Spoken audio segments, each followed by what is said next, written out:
Kaya, Kaya, Nuguring Wiran, Minang Yoga, Minang Buja. We acknowledge the sleeping spirit, the Minang woman from Minang country. She was a strong-spirited woman. I think her spirit was wandering and yearning for country.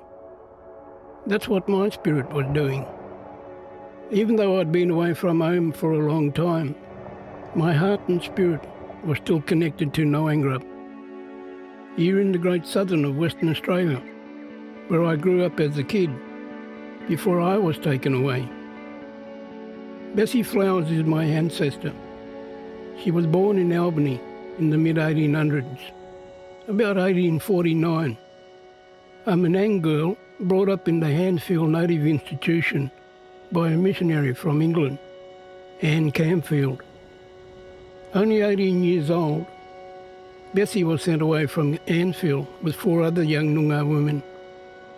It was June 1867, a winter journey from King George Sound across the Eastwood Seas to the Ramayak Moravian Mission on Lake Wellington. It wasn't mentioned in the records if it was daytime or nighttime, or if the waters were choppy, big swells, or calm. I think even though she was over there in the eastern colonies, at Ramayak, she still would have been connected to Albany, spiritually, mentally, because she wrote about Albany all the time, expressing her yearning for the Great Southern in her letters to Anne. This place you can see. It's called Bulamial, place of many eyes, and Korkaniraf, place of mystical clouds.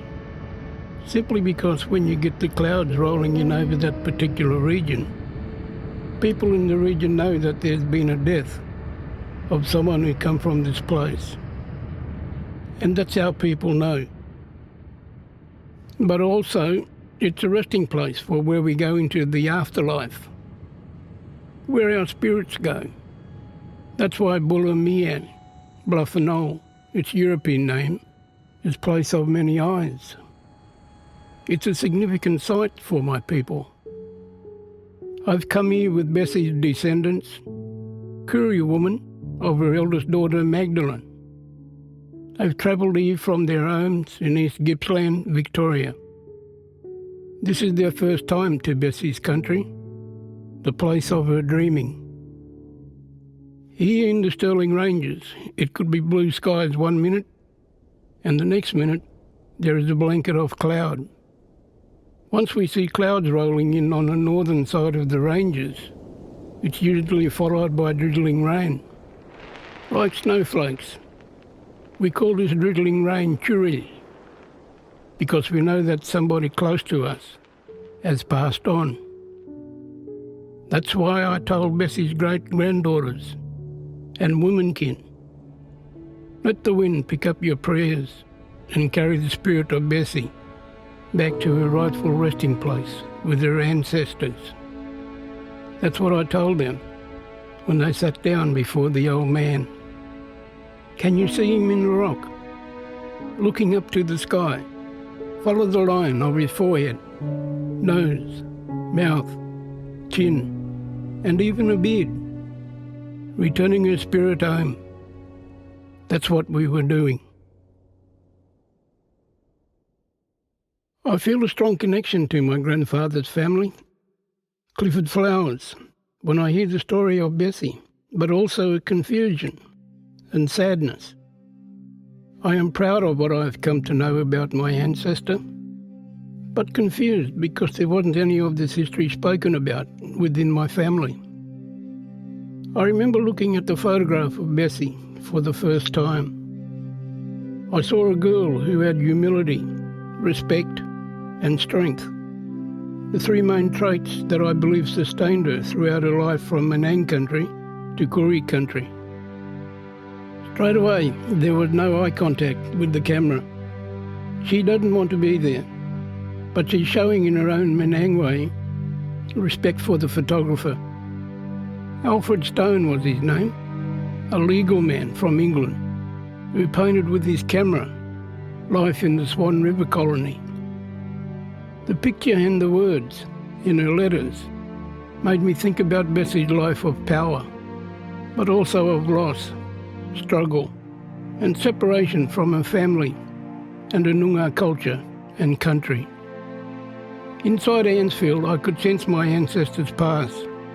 Through my own mission story, I thought about her as a child in this place, a native institution, and her life at Ramiak with the other Noongar women. It made me think about my own identity. I'm a Wirraman Menang Noongar. I was born on the Noangrap Native Mission Settlement in 1958. My clan is Wirraman Menang tribes, and I'm also a stolen generation survivor. Wirraman connects me to the curlew, which is a small-legged bird with big eyes for its size. It makes a very distinct and unique cry. The other connection is the eagle, the warlich, a wedge-tailed eagle. They both give me an identity. I know who I am and what country in the Great Southern region I'm connected to. Being a mission kid, we were never shown affection by the missionaries, given a hug or a cuddle. They never prepared us for life outside the mission. It was rough. I was born on a mission, sent to another mission, then another one. All my life, I had no say. I just had to move on when the welfare said. This was much the same for our old girl, Bessie. A lot of people say our culture is gone. The only time our culture will be gone, my culture will be gone, is when I'm gone. Because if you believe that your culture is shattered and scattered and finished, or your language is gone, then you're a dead man walking. But if you believe that you know you can reconnect to your language, to your culture, well, then you become empowered. Your spirit leads you. You're no longer a wandering spirit. In the colonial days, the Christian emphasis was on rehabilitating my people. They could change my ancestors' way of thinking and way of life. Well, they'd done their cause. On Gunai, Kurnai country, East Gippsland, I met Bessie's grannies. I listened to their stories of growing up on Lake Tyers and at a place away from the mission they called the Bluff. I was introduced to Keith Pop Bryant. That's Magdalene's son, Bessie's grandson.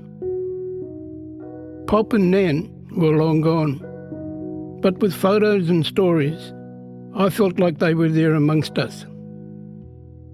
I started to become really emotional.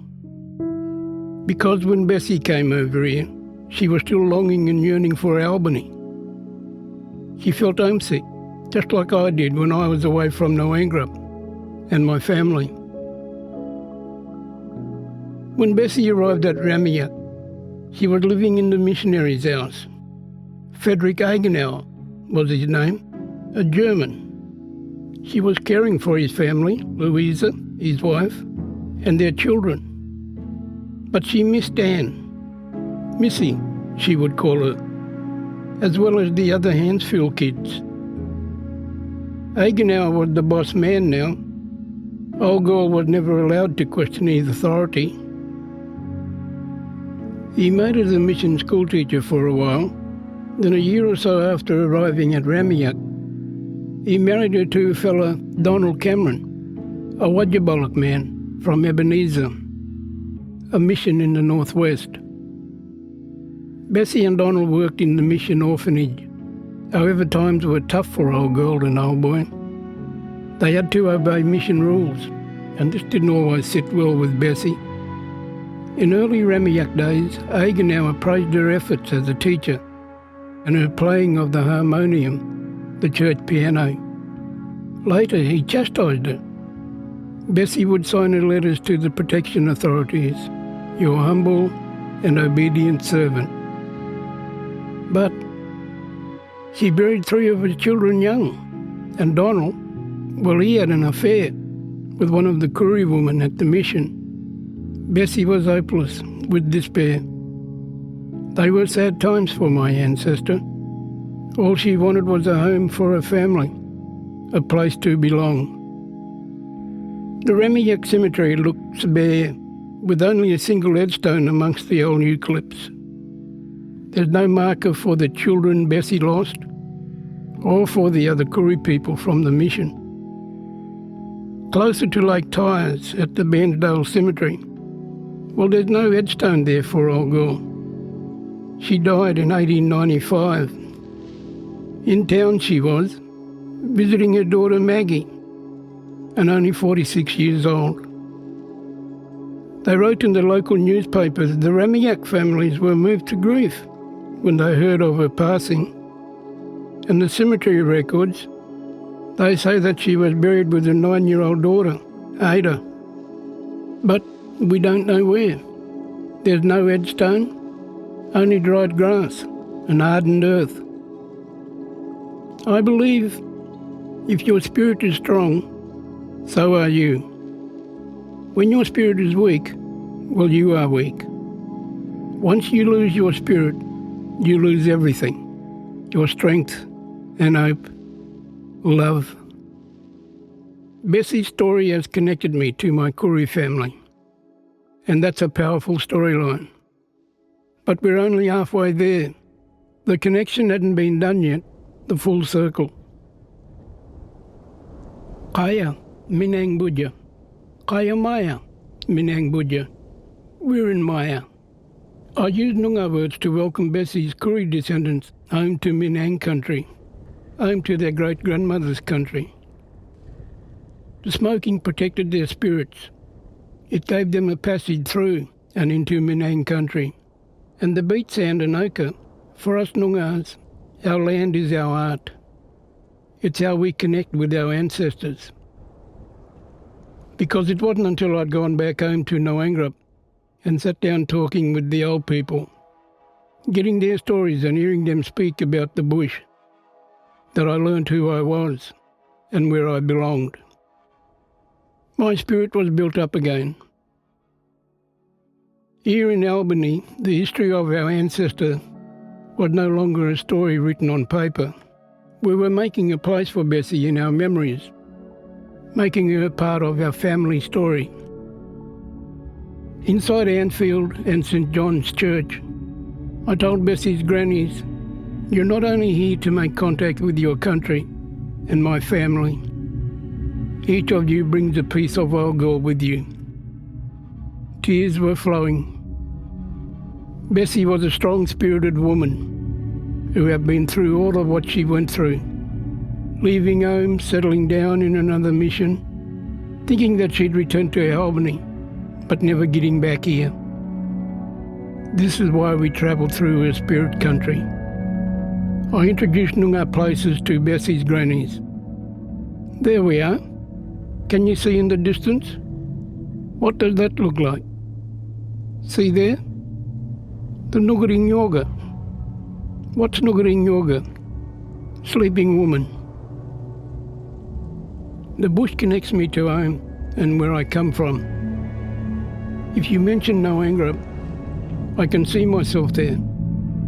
Bessie's letter writing would have been her connection to home, her vision of Albany. The way I understand it, being up here at the Old Man, spirit is about being in the present. Most importantly, it leads you into the future. You make your destiny. I wasn't to know that this photograph of a girl sitting on a stool, my ancestor, would take me from one side of the country to the other, or that I would follow the trail of Bessie's life story, from its colonial settler years into my own story, and into the stories of her Koori great-grandchildren and their families. Bessie was a humble, obedient servant, a Minang girl learning to survive in a world that was changing for Aboriginal people. Her story has made my spirit stronger. It has connected me to family I never knew I had.